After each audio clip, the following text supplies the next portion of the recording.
आप सभी को राधे राधे, जय श्री कृष्णा।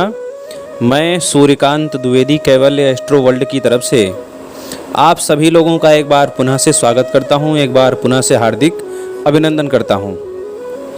बात तो आप सभी लोग समझ ही गए होंगे कि मैं किस विषय पर आज चर्चा करने वाला हूं। तो जी हाँ, मैं प्रेम विवाह के ऊपर चर्चा करने वाला हूं। देखिए, प्रेम विवाह करना कहीं हद तक ठीक भी है, कहीं हद तक ठीक नहीं भी है। कुछ कुछ जगहों पर प्रेम विवाह पाप जैसा होता है, जैसे कि जो माता पिता के विरुद्ध जो प्रेम विवाह होता है वह तो लगभग पाप की ही श्रेणी में है।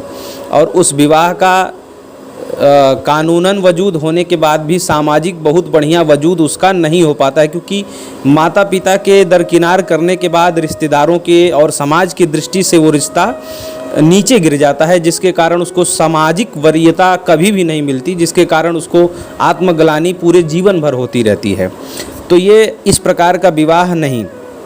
प्रेम विवाह जो कि परिवार के कुछ लोगों को, यानी कि आपके माता पिता को अगर ठीक लगता हो, या लड़की या लड़के के आपकी जो आपके दूसरी साइड है, यानी कि आप अगर लड़की हैं, अगर किसी लड़के से शादी करना चाहती हैं, आपको लगता है कि आपकी या जाति बिरादरी या किसी भी धर्म संप्रदाय किसी भी प्रकार से कोई हानि नहीं है और सब कुछ ठीक ठाक है, लड़का नशा वगैरह नहीं करता है, आपके हिसाब से लगता है कि माता पिता को भी अनुकूल हो सकता है, अगर उससे विवाह का प्रस्ताव माता पिता के सामने अगर रखा जाए तो माता पिता को भी कोई आपत्ति नहीं होगी। तो ऐसे अपने प्रेम को पाने के लिए, यानी कि अपने उस जो प्यार करती हैं आप जिससे, उसको पति बनाने के लिए, और दूसरी तरफ अगर कोई लड़का चाहता है कि मेरे माता पिता को या मेरे परिवार या मेरे समाज को मेरी जो मैं जिससे प्रेम करता हूँ उस लड़की को बहू बनाने से मेरे परिवार समाज को कोई आपत्ति नहीं होगी,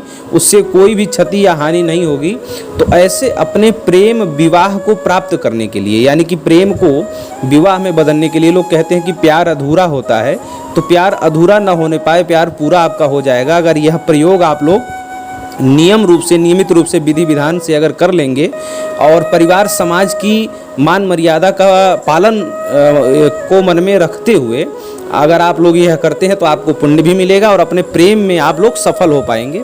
तो करना क्या है, मैं आपको पूरी विधि अच्छे से बता देता हूँ। इसमें ना तो आपको किसी भी प्रकार का मंत्र, साधना, तपस्या कुछ भी नहीं करना है, बस ये टोटका अच्छे से कर लीजिए। जो चीज़ टोटके में लगने वाली जो सामग्रियाँ हैं उसको मैं क्रम से दिखाता जा रहा हूँ और उसको आप लोग देखते जाइए। और वो चीज़ आप लोग सामान्य रूप से खोद करके भी निकाल सकते हैं। जिन चीज़ों की जड़ी की बात कर रहा हूँ उसको आप लोग खोद के भी निकाल सकते हैं, या पंसारी की दुकान से खरीद भी सकते हैं, कोई परेशानी नहीं है, दोनों हिसाब से चलेगा। तो इसमें सबसे पहले लगने वाली जो सामग्री है वो है अमरबेल की जड़ी। अमरबेल का ये जो वृक्ष आप देख रहे हैं, अमरबेल हर किसी वृक्ष के ऊपर ये तारनुमा या ऐसा जैसा आप देख रहे हैं ऐसा फैला रहता है, इसी को अमरबेल कहते हैं। ये भी पंसारी की दुकान पे मिल जाएगा। तो अमरबेल की जड़ी लगेगी। दूसरा लगेगा अमलतास की जड़ी। ये पौधा जो सामने दिख रहा है, ये पौधे का फल वगैरह नहीं चलेगा, पत्ता नहीं, इसकी भी जड़ी चाहिए, ये भी पंसारी की दुकान पे मिल जाती है। तीसरा जो जड़ी चाहिए आपको वो है अडूसा के पेड़ की। अडूसा, ये भी देख रहे हैं आप, इस अडूसा के पेड़ की जड़ी तीसरी। चौथी आपको लगेगी अरंड। अरंड का तेल वगैरह, जिसे आप अरंडी का तेल वगैरह कहते हैं, तो अरंड की जड़ी ये चौथी जड़ी लगेगी। इन चारों जड़ियों को अगर आपके गांव क्षेत्र या कहीं आप लोगों को दिखता है तो ताज़ा भी ले आ सकते हैं और पंसारी की दुकान से खरीद भी सकते हैं। तो ताज़ा लाएंगे तो उसको सुखाना पड़ेगा, सुखाने में 2-4 दिन लगेगा। इससे अच्छा आप पंसारी की दुकान से इनको, अगर आप ओरिजिनल चीज़ मिलता है बिना बेईमानी का, पंसारी लोग भी आजकल मिलावट करते हैं, तो बिना मिलावट का अगर मिल जाए तो इन चारों चीज़ों की जड़ी ले लें, उसको बढ़िया पीस लें, खलबट्टे में पीस लें या मिक्सर में पीस लें अलग अलग, और उसके बाद इन चारों के पाउडर बना करके आप रख लें। फिर आपको क्या करना है, जो कुम्हार जो मिट्टी के बर्तन बनाते हैं, देखिए सामने, तो मिट्टी के बर्तन बनाने के बाद कुम्हार के चाक पे जो मिट्टी बच जाती है, चाक की ही मिट्टी चलेगी, कुम्हार के घर की मिट्टी नहीं है कि उसके घर पे मिट्टी पड़ी हो, नहीं, चाक की मिट्टी जो थोड़ी थोड़ी बच जाती है चारों तरफ किनारे पे या गोल में, वो मिट्टी आप उससे मांग के या खरीद के कैसे भी ला सकते हैं, जैसा आपको उचित लगे। मिट्टी ले आइए। मिट्टी लाने के बाद जो आपने ये चारों वृक्षों की जड़ आपने पाउडर बना बना करके अलग अलग रखा है, उसकी जड़ी उस मिट्टी में मिला लेनी है।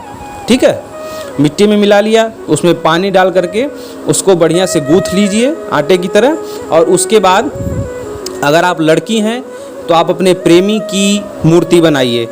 कोई ज़रूरी नहीं है कि उसके हूबहू, बस पुरुष की आकृति बना लीजिए, पुरुष के सभी प्रकार के अंग बना लीजिए। और अगर आप पुरुष हैं और चाहते हैं कि मन माफिक स्त्री से विवाह हो जाए, जिससे मैं प्रेम करता हूँ, अपनी प्रेमिका से विवाह हो जाए, तो आप उसको स्त्री की आकृति में बना सकते हैं। जैसे कि स्त्री के जितने भी अंग होते हैं सारी चीज़ें बनानी होंगी। ये चित्र मैं आपको दिखाता चल रहा हूँ, ऐसे बनाना है। उसके बाद उसकी आकृति बनाने के बाद जो है गोरोचन और अष्टगंध, गोरोचन और अष्टगंध की स्याही बना लीजिए।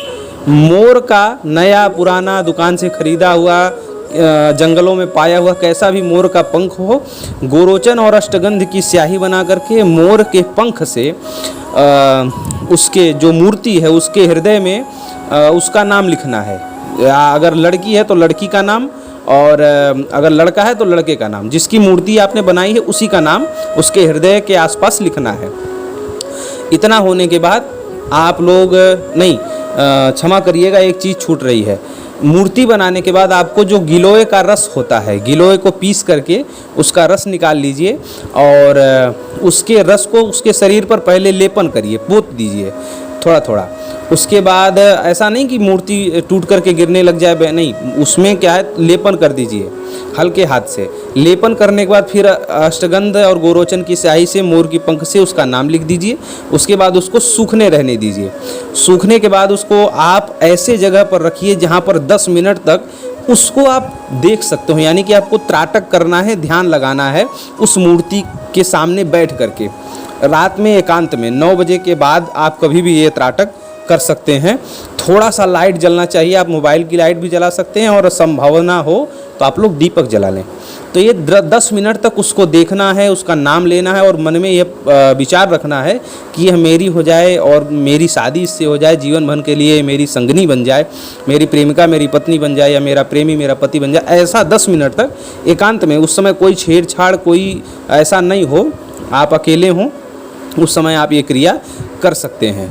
आप देखेंगे इसका चमत्कार, इसका प्रभाव कि क्या जो आपकी इच्छा है, आपकी मनोकामना है, आपके परिवार वाले स्वयं स्वीकृति देंगे, स्वयं वह आपकी बनेगी, सबके मन में विचार आ जाएगा, सबको वह पसंद आने लगेगी या पसंद आने लगेगा।